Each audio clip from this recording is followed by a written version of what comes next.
সম্মানিত উপস্থিতি, আমরা সবাই আজকে অবগত হয়েছি যে ইসকন একটা সন্ত্রাসী গোষ্ঠীর সন্ত্রাসী দল। এরা মুসলমানদের চিরশত্রু দুশমন। কাজে বর্তমান সরকারের কাছে আমাদের গরিব যারা তৌহিদ জনতার দাবি, ইসকন যেন সন্ত্রাসী গোষ্ঠী হিসেবে চিহ্নিত করে ইসকন সংগঠনকে নিষিদ্ধ করা হয়। আপনারা সবাই একমত আছেন? অথচ মাদ্রাসায় কোন সন্ত্রাসী নাই। আমাদের আগে এই সরকারের আগে আরেক অন্ধ সরকার আমাদের কাছ থেকে বিদায় নিয়েছে। সে ইসলামের শত্রুদেরকে দেখে না। এখনো যদি আমাদের এই অবস্থা হয় তাহলে 24-এর আন্দোলন করে আমাদের কি লাভ হইল? আসসালামু আলাইকুম ওয়া রাহমাতুল্লাহ। সংগ্রামী ভাইরা আমার, আজকে আমাদের ইত্তেফাকুল উলামা গৌরীপুর উপজেলা শাখা কর্তৃক আয়োজিত এই প্রতিবাদ সমাবেশ, এটা কোনো লৌকিকতা নয়, লোক দেখানোর জন্য নয়। এটা আমাদের জীবনের দাবি, আমাদের ইমানের দাবি। আজকে একদল মানুষ মনে করতেছে যে আমি মুসলমান, আমার বাপ দাদা মুসলমান, ওই কিছু মোল্লা মুন্সি এগুলি ইসলামের উপর আঘাত আসলে তারা রাস্তায় বের হবে আর আমরা বসে বসে আঙ্গুল চুষবো। তোমাকে ওই রকম মুসলমানিত্বের কাতারে দাঁড় করাবে হাসরের ময়দানে। তোমার মধ্যে ইসলামের কোন প্রকার দরদ নেই। তুমি একটা বেলকিবাজির মুসলমানের পরিণত হয়েছ।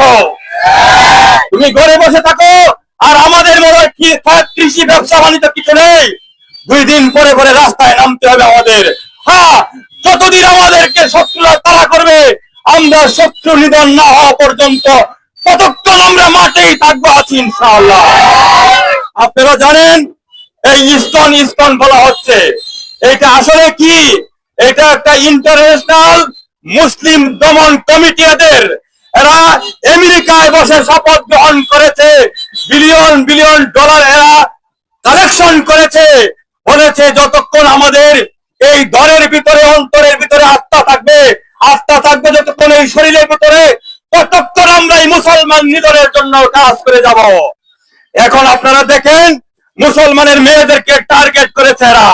মুসলমানের মেয়েদেরকে নানান ভাবে ফুসলিয়ে এরা দর্শন করতেছে। এরা টার্গেট করেছে এই দেশের লক্ষাধিক মুসলমানের মেয়ে সন্তানের মধ্যে এদের বীর্য ঢুকিয়ে দেওয়ার জন্য শপথ নিয়েছে। বলেন এখনো আমরা বসে থাকবো? বসে থাকতে পারি না।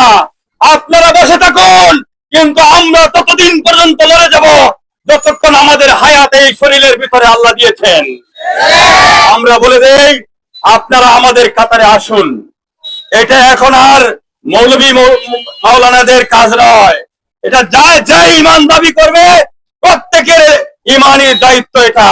আজকে দেখেন টঙ্গীর আমার এক ভাই মুফতি সাহেব, উনি গত শুক্রবারে খতিব হিসেবে উনি খুতবার আগে যে বয়ান করেছিলেন, এই ইসকন জঙ্গিদের মুখোশ উন্মোচন করেছিলেন। পরিণতি কি হয়েছে? ওনাকে গুম করা হয়েছে।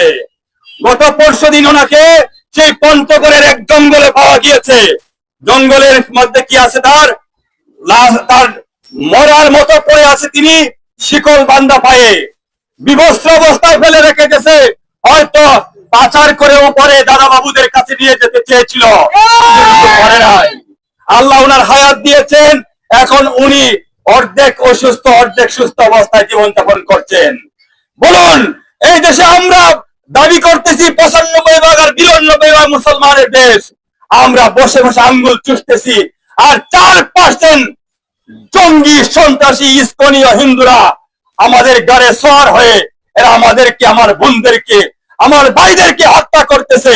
আমরা এখনো কি বসে থাকতে পারি? আমাদের চোখ কান খোলা রাখতে হবে। যখনই ডাক আসবে, আমরা যে যে অবস্থায় আছি দলমত নির্বিশেষে আমাদেরকে ময়দানে ঝাঁপিয়ে পড়তে হবে। আমাদের সামনে এক জিহাদ আছে, সেই জিহাদে আমাদের সবাইকে শরীক হইতে হবে। নাসরুম মিনাল্লাহি ওয়া ফাতহুন কারীব। আসসালামু আলাইকুম ওয়া রাহমাতুল্লাহ।